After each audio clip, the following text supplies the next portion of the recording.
Okay, so you've got to get your car serviced or repaired. Should you take it to the dealership or should you take it to an independent mechanic? Let's talk about it and I'll give you my thoughts.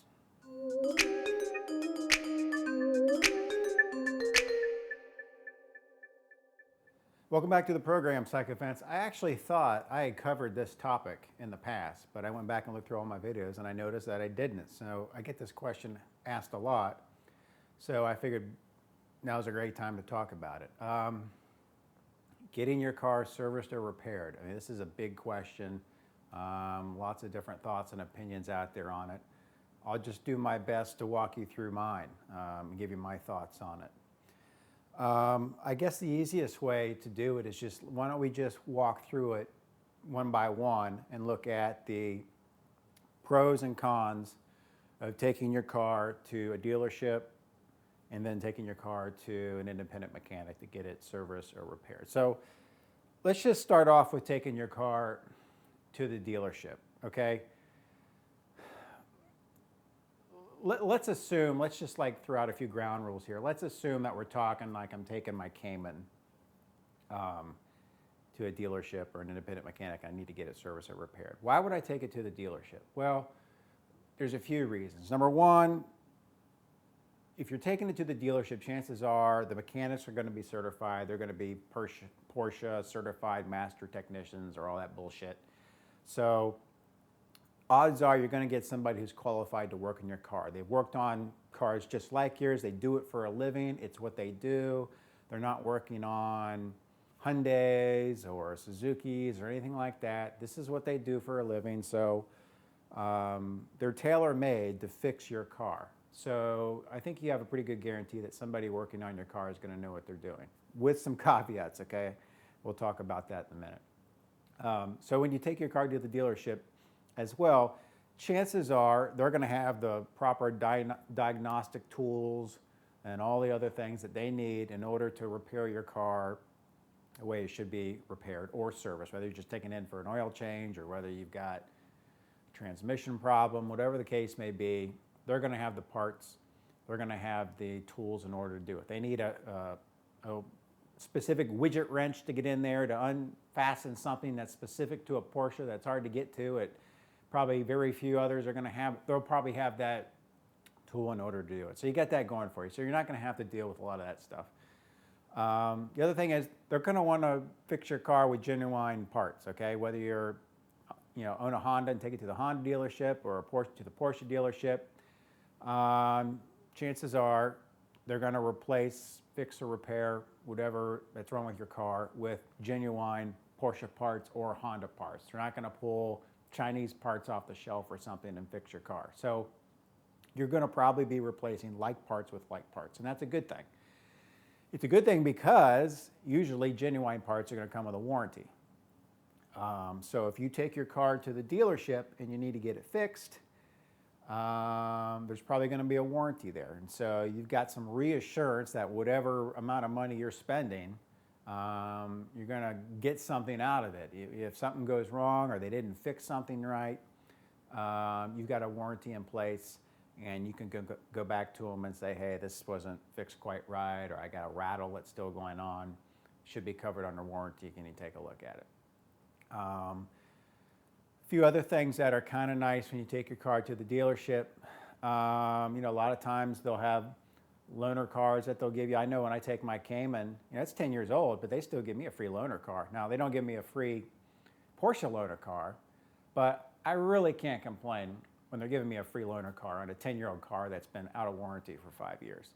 So I'm just happy with any loaner car. So that's a really nice perk. And also, too, when I had my 930 worked on, they'll actually, they actually have a trailer that they'll drive around the city, even outside their city, and do other sort of dealership networks and go into their territory and pick up their customer cars and bring them back to their dealership. So I've had them come up and actually pick up my 930 in the trailer, take it back to the dealership 50 miles away, work on it, and bring it back for free.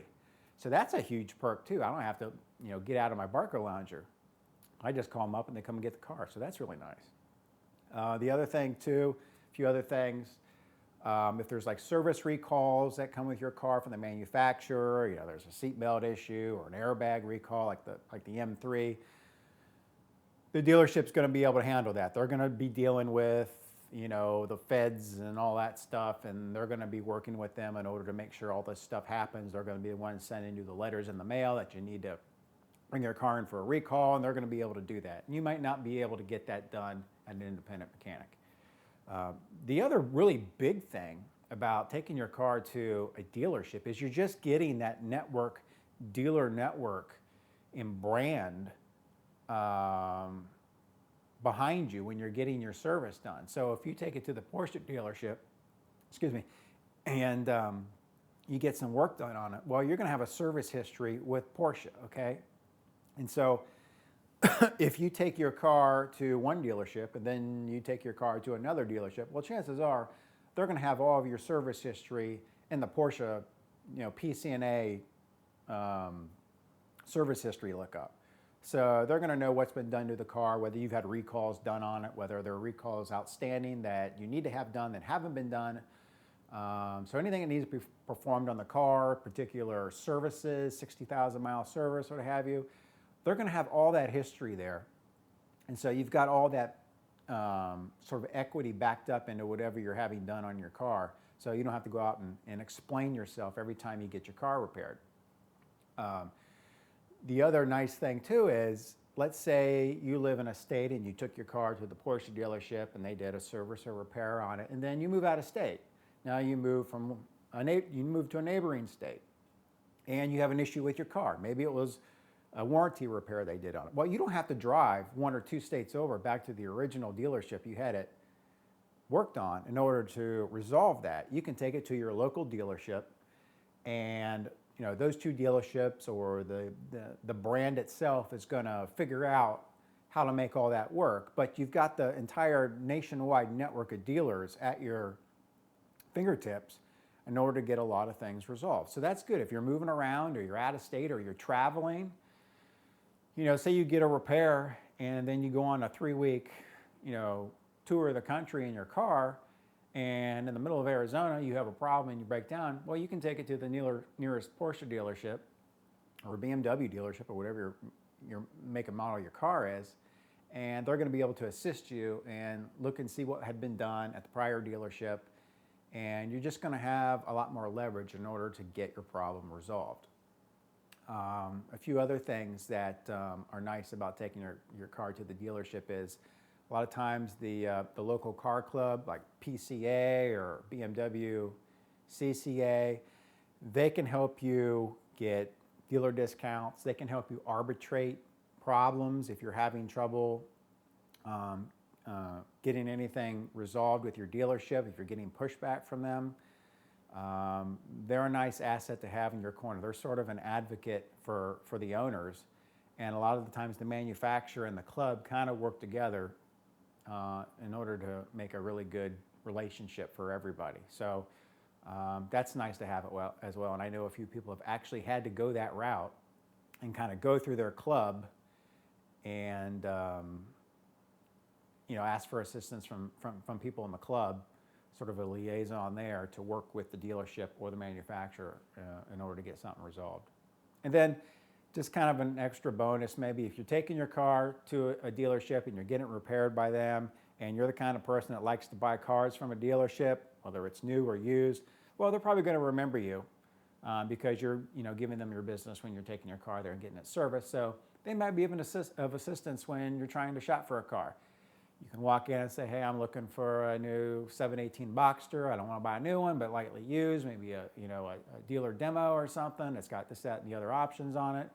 And they might be a little bit more inclined to give you some assistance in finding that specific car for you, rather than somebody who never gives them any business and then just walks in one day and requests the same thing. So those are kind of just a few of the perks, so to speak, of taking your car to the dealership and getting it worked on. Now, things aren't all rosy when you take your car to the dealership, okay? There's trade-offs involved here.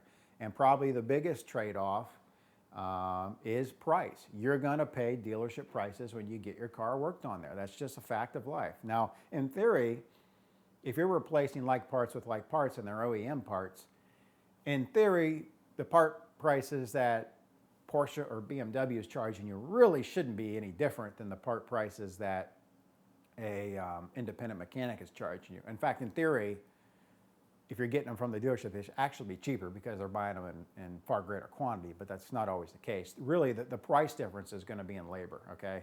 You know, you're going to pay 25, 30% more in labor by taking your car to the dealership. Now, again, there's trade-offs. You're getting the dealer network behind it. You're getting probably somebody who's, you know, Porsche Master, you know, whatever certified and all that good stuff.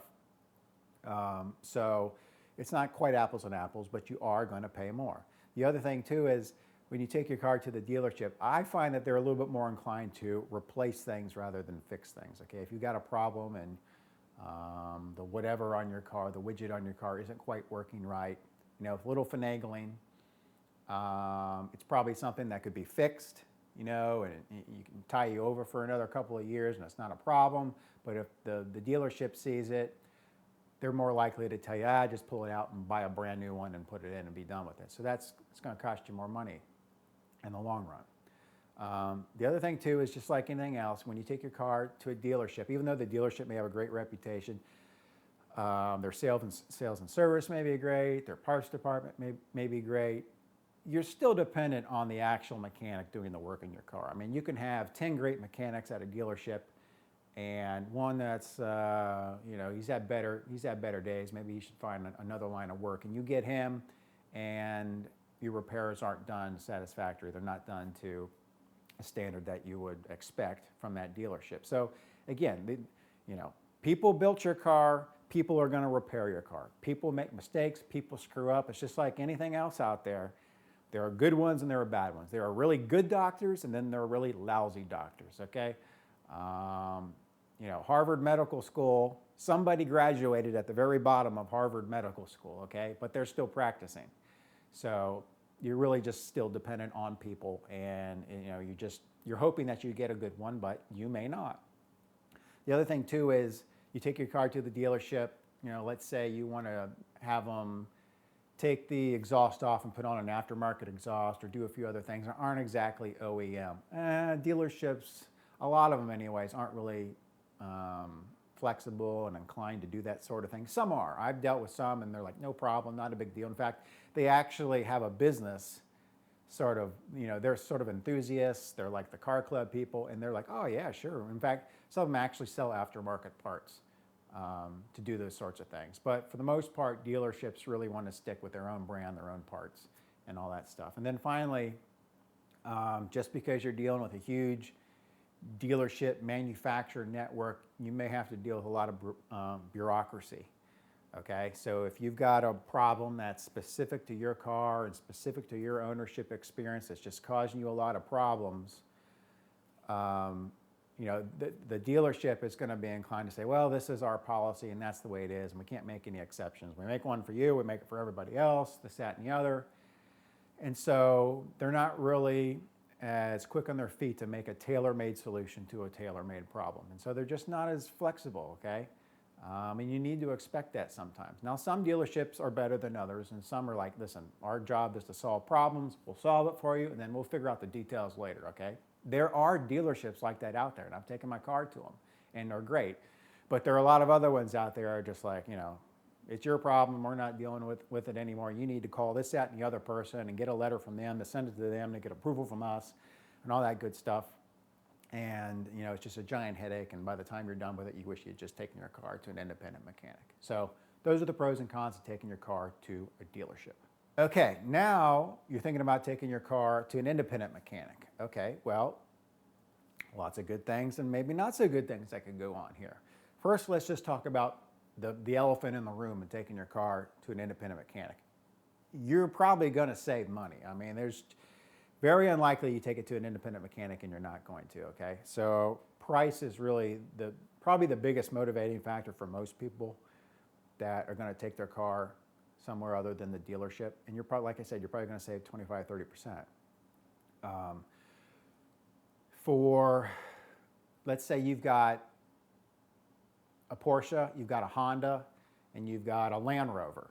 Okay. The other nice thing about an independent mechanic is they usually work on a whole bunch of different makes and models. Okay. So you're not confined to just taking your car and your business to, a bunch of different independent mechanics. You can take it to one. And in a lot of cases, usually there's like a foreign make mechanic in your neighborhood. And then if you've got a really good relationship with them, you can take all your cars there, and they've got the expertise and they've got the mechanics there that are certified on all those particular brands in order to work on them. So you give them more business, you get a better rapport with them, they're more inclined to probably give you a better deal than somebody who just maybe takes one car there once or twice a year. You take 3 or 4 there a year. So it makes it easy for you because you don't have to drive all around town to 3 or 4 different places in order to get your cars worked on.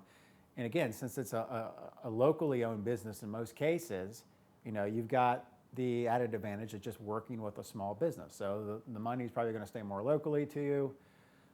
They're locally owned and operated. That's not to say that dealerships are not privately owned, because a lot of them are. Okay, so just because you take it to the Porsche dealership doesn't mean the mothership is running everything.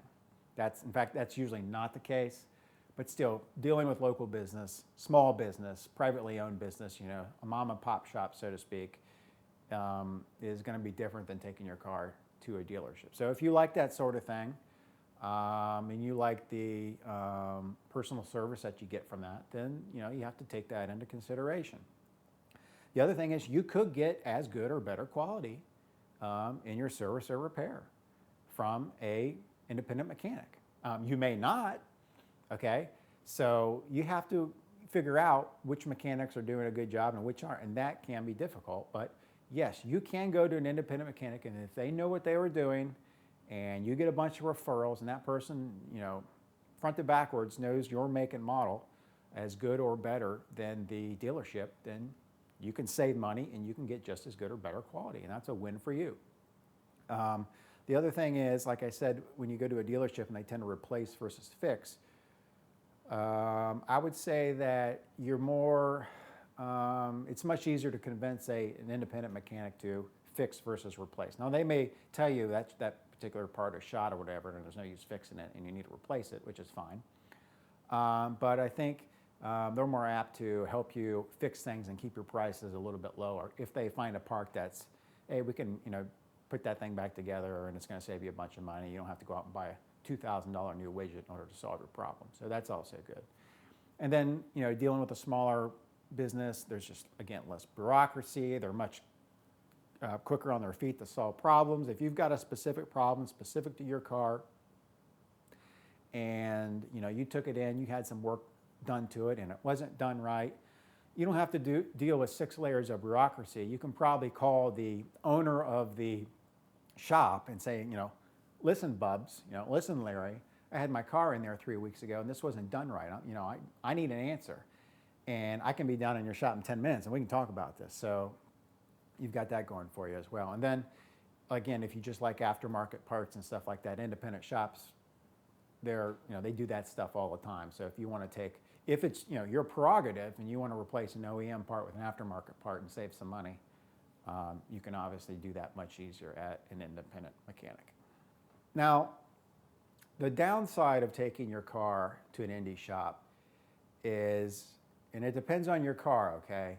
But we'll just kind of use my Cayman as the baseline here.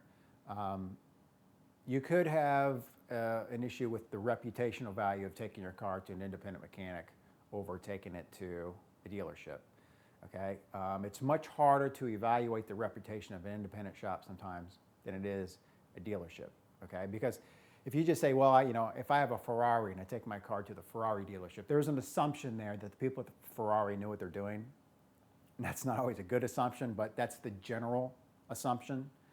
Whereas you said, well, I took my Ferrari to, Guido's Imports or whatever. Well, somebody not in your neighborhood or somebody out of state has no idea who Guido's Imports is. They have no idea who this shop is. It could be a great shop. It could be a fly-by-night shop where they've been ripping off people for 20 years. Who knows? So you have to take that into consideration.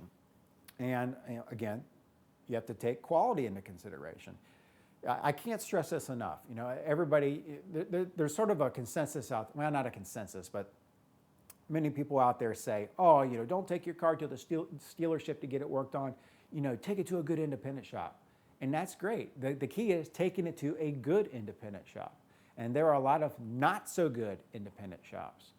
There are just as many bad independent shops as there are bad dealership repair shops, okay? It's the same. There's no one size fits all. There's no single answer for all this. You need to find a good one, and there are a lot of not so good ones. So quality is imperative. And it's harder to verify the authenticity of a good independent shop, I find, because the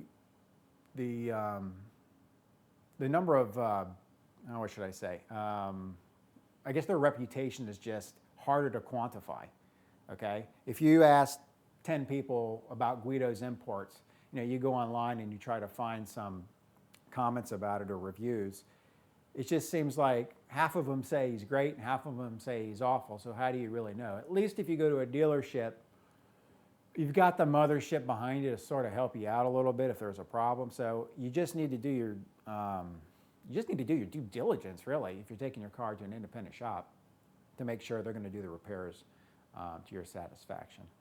The other thing is sometimes independent shops, they're going to sneak in some non-OEM parts on you if you don't specifically request them. So if you take a part off and it was broken and they want to fix it, OEM parts may be important to you, okay, especially in resale value and stuff like that. So you need to be really careful. In fact, sometimes they'll sort of quote you an OEM price, but they'll replace it with an aftermarket price. And if the part's, completely under your car, you're never going to see it. So how are you going to know? How are you going to question it? So that's difficult. So there are shysters in independent shops just like anywhere else, and you got to be aware of that. Also, like I said, with recall service, it's easier to take your car to the dealership and get those recalls done. They're the ones sort of overseeing everything. They're the mothership. They're the ones dealing with the feds and the transportation safety people and all that stuff. So you may or may not be able to get those done at an independent mechanic. You may have to go into the dealership for that. The other thing is paper trail. This may or may not be important to you, okay? I mean, it's easier to have a paper trail with a dealership because they tend to share all the data among themselves. So again, like I said, you take your car to one dealership in one state and you go to another, they're going to have all that information on their computer, okay? And you're not going to have to regurgitate everything and tell them what the last 10 years of history of your car was and when specific things were done and when weren't. Whereas you take it to Guido's Imports in Santa Monica and then you move to Salt Lake City, they have no idea who Guido is, okay? You're either going to have to bring that paperwork with you to show them, or you're just going to have to remember it yourself. And that's sort of the downside of not having a dealer network. You go to Guido's, okay? Let's just look at it this way. You go to Guido's and you get your Porsche or Ferrari worked on and you get $3,500 worth of service done on it. And then 6 weeks later, you either move out of state and you have a problem. You either got to go all the way back to Guido's in the other state where you used to live and fix the problem, or what if Guido's just goes out of business? 6 weeks later, after you get $3,500 of work done and you have a problem, they're out of business. They close down. You're screwed, okay? You can't take your stuff that was done by Guido and go to somebody else and have them probably take care of any work that they did improperly or service a warranty on any labor that they did improperly. So there's just not as much insurance there. If that's important to you, it may be worthwhile to go to a dealer instead of an independent mechanic. And I guess maybe the last couple of things are, if you've got like a really expensive car, like a Ferrari or a Lamborghini or something, there could be some value-added equity in just taking your car to a dealership rather than an independent mechanic, okay? If somebody's buying your car, say they're on eBay Motors or whatever, and you've got a bunch of receipts and stuff or repairs, and you're trying to sell your car and everybody else is trying to sell the same car, if you've got all of your receipts from, Lamborghini of Houston and everybody else took their Lamborghini to some independent mechanic nobody's ever heard of, they're probably going to give you the benefit of the doubt in taking your car to the authorized dealership. And you may be able to ask for a little bit more money when you're selling your car as well. So those are just a few of the pros and cons of taking your cars to an independent mechanic.